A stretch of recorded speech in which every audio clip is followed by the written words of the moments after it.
Hi everyone, my name is Anthony Leiva Ramos, and today I'm going to be presenting on generalized anxiety disorder with severe panic attacks and derealization for our clinical mental health assignment here at our class in Southwestern College.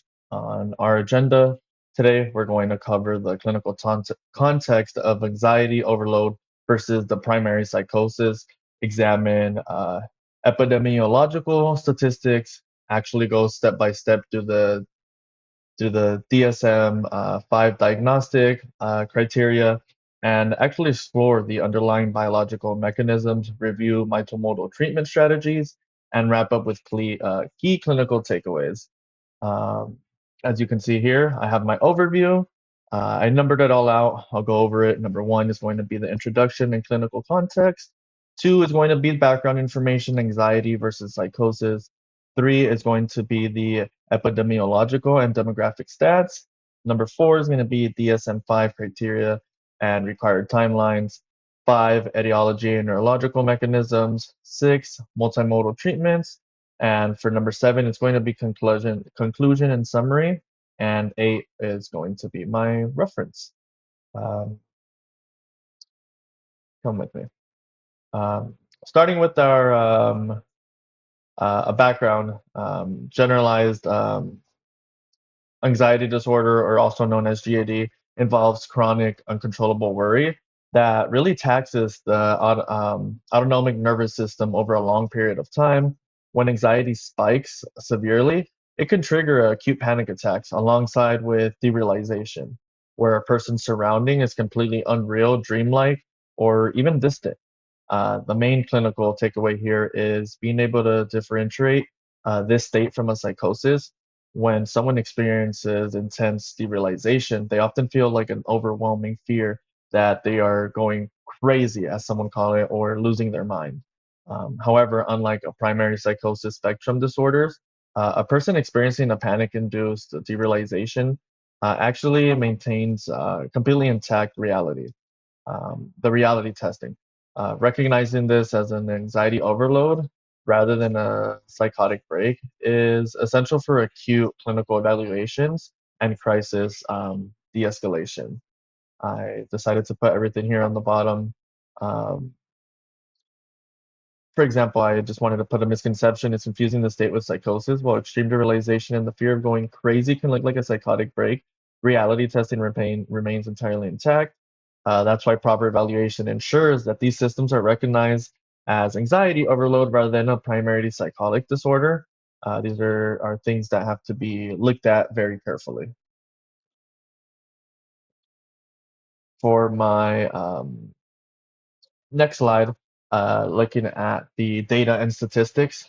Generalized anxiety disorder affects roughly 3.1% of the US population annually, with a lifetime prevalence of around 5.7%.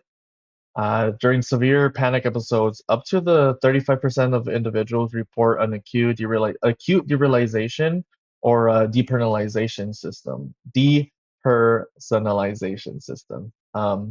In terms of the onset demographics with GAD, it spikes heavily in late adolescence and young adulthood, specifically being found that between the ages of 18 and 25 is what aligns with most major life stress and transitions.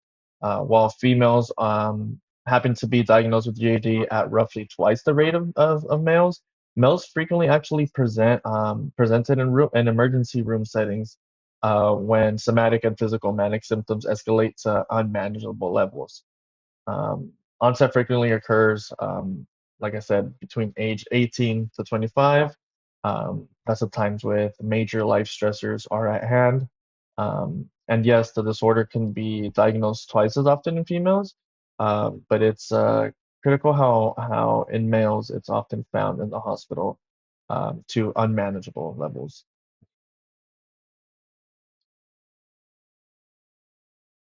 Um, Now we're actually talk about the DSM-5 diagnostic criteria. Criteria A and B require, excessive anxiety and worrying that occur more days than not for at least 6 months across multiple activities. And the individual must actually find it deeply difficult to control that worry. As far as for criterion C, they must be, accompanied by at least three or more of the six physical symptoms over that 6 month period. So one of them could be restlessness or feeling keyed up or on edge. Being easily fatigued would be another example. Difficulty concentrating on the mind going blank is a big example. One of the most common ones is quick irritability. Muscle tension. I can't enforce the more. Muscle tension is one of the top ones, actually. Significant sleep disturbance, such as falling asleep or actually staying asleep. These are a couple of things that are highlighted and shown here.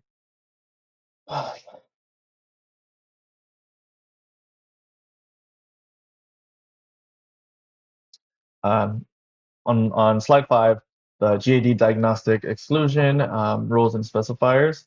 That's the criteria D through F. Um, so on this, continuing with the DSM-5, criterion D specifies that the symptoms must cause significant distress or impairment in social, occupational, or the daily functioning of the individual.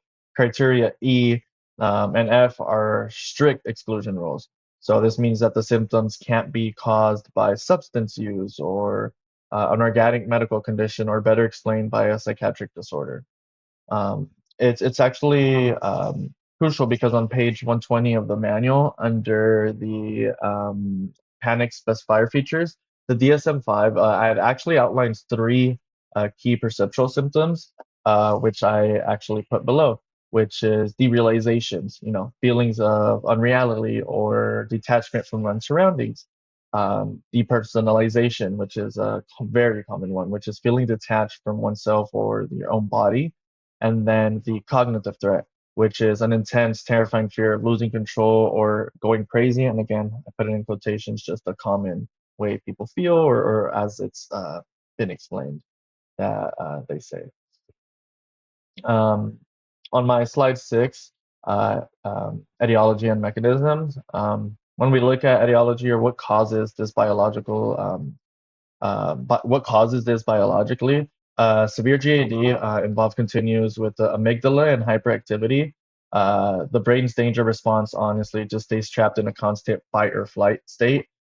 Some people may be familiar with being in a fight or flight state, but when you combine that with severe insomnia and physical strain on top of that, the essential neurochemicals like the GABA and the serotonin get heavily depleted.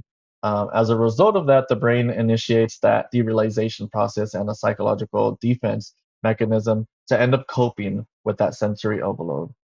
So, from a psychosocial perspective, cumulative stress honestly pushes the body past its natural coping limit.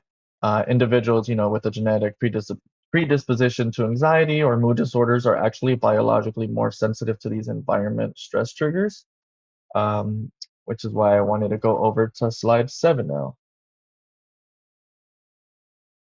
I hope I'm not talking too fast. Um, Slide 7 is actually effective recovery, which is multimodal treatment options. So treating severe anxiety overload actually requires a multimodal approach. During an acute crisis, the immediate priority is creating a low stimulation, calm environment to lower sensory input. You combine that with short-term medical stabilization under doctor's care to actually restore vital sleep, which is one of the most important things in this. For the long-term recovery, cognitive behavioral therapy, or also known as CBT, is the golden standard. CBT helps retrain the brain's danger response, and it actually teaches patients that derealization is a physical stress reaction rather than losing control. We also use the somatic grounding techniques, like the 5, 4, 3, 2, 1 sensory method and controlled breathing. This actually helps you safely anchor the mind back into a present reality, kind of like the person meditating down below.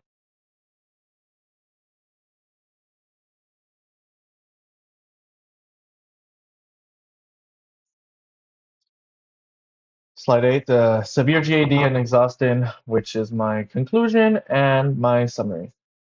In conclusion, with all of this, severe generalized anxiety disorder can actually escalate profound physical and mental exhaustion. When panic and severe insomnia combine, The overloaded nervous system triggers a derealization that can actually mimic a psychotic break, even though the reality testing remains completely intact. Meeting the formal DSM-5 diagnostics criteria requires persistent worry over the 6 months, the severe physical symptoms, and ruling out those organic medical causes. Sustained recovery is actually fully achievable through crisis de-escalation, restorative sleep, grounding skills, and structured cognitive behavioral therapy.